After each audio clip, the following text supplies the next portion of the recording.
খুশি পেয়েছি। এবং আরেকটা জিনিস হচ্ছে যে এই যে স্পাইকলেটটা আছে, এই এক একটা স্পাইকলেটে এটার প্রায় 55 থেকে 60টা পর্যন্ত দানা হয়। স্পাইকলেট বলতে আমরা এই যে এটাকে বুঝতে পারছি, তাই তো? আর একটা জিনিস হচ্ছে যে এইটার দানাগুলি অনেক বোল্ড, যার কারণে 1000 গ্রেন ওয়েট প্রায় 66 গ্রাম, যেটা প্রচলিত জাতগুলিতে প্রায় 55 থেকে 62 গ্রাম পর্যন্ত হয়ে থাকে।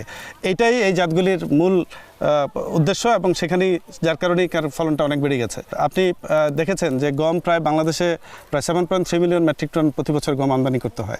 এই আমদানি করা গমের বেশিরভাগই কিন্তু এই যে কুকিজ, পাউরুটি এবং ইন্ডাস্ট্রিয়াল পারপাসে ব্যবহার করা হয়। আমাদের দেশে যে জাতগুলি এখন পর্যন্ত প্রচলিত হয়েছে, এই জাতগুলিতে এই গ্লুটেন কন্টেন্ট পার্সেন্টেজ অনেক কম, এটা প্রায় 20 থেকে 25-এর মধ্যে থাকে।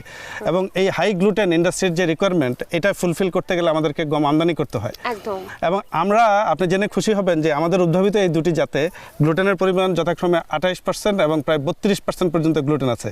এই গ্লুটেনটা কিন্তু এখন স্থানীয়ভাবে গম উৎপাদন করে আমাদের এই র মেটেরিয়ালসকে অ্যাভেলেবেল করে ইন্ডাস্ট্রির চাইতে আমরা মিট করতে পারবো। বাহ, চমৎকার। আমি যদি একটু ধরি এটা